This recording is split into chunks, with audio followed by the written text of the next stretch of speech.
So let's go back to the book now where that first battle's over and he's having some thoughts. Here we go, back to the book. As he walked, he couldn't keep his thoughts away from the hot spot he'd been in a few minutes before and the lessons he learned so quickly, but at such a price. In little more than an hour of his first fight, he had lost 2 company commanders, 2 radio operators, and 3 other men, besides just escaping death himself. As he thought about the crack of those machine gun bullets, his stomach began to squirm again until by a conscious effort he forced it to behave. He couldn't understand why he hadn't been hit too. Jimmy's head had been not more than 2 feet from his own. Newcomb in the front and Sadler directly behind him had been hit. The whole burst must have missed him by scant inches, he decided, and he very seriously thanked God for his safety. At the same time, he promised never again to risk the lives of others if he could avoid it.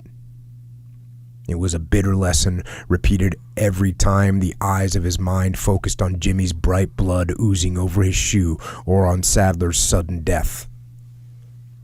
He looked down at the shoe, shuddered at the still red stain, and tried to scuff it off on the grass. On his way to the regimental command post, the major passed a knocked-out Sherman tank. What distinguished this smoking brown hulk from others he had seen that day was the single, blackened, claw-like hand and forearm that was thrust out of the turret toward the sky. The fingers were separate and more than half curled like the talon of a striking eagle. But this hand was not striking.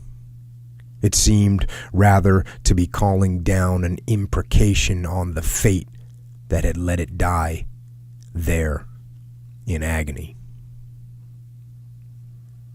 So now he gets to the regimental commander. "Well," boomed the regimental commander, "what's going on?" "I've just been trying to get to you." John saluted it as he answered. "Sir, we're stuck at the second hedgerow, and I had to use my reserves to protect my flanks. It doesn't look as if we'll get to LaForge today unless we have better luck later." "Have many casualties?" "I don't know about the companies yet because I haven't had any reports from them except the yells about their flanks and counterattacks. But Nab was wounded early. Sadler is dead, and I've lost 2 operators besides 3 other men out of my own CP group."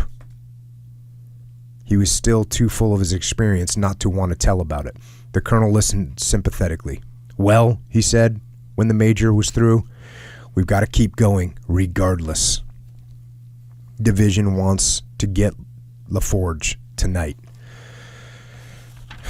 So, yeah, you just had that rough day, first day of combat. Guess what? We're still going.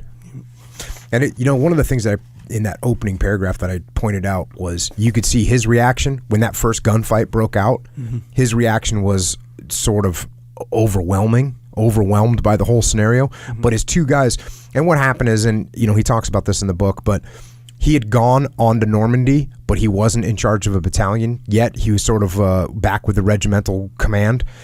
And then one of the battalion commanders was out of the fight. And I forget if the battalion commander was killed or wounded, but he went and took this battalion commander's job.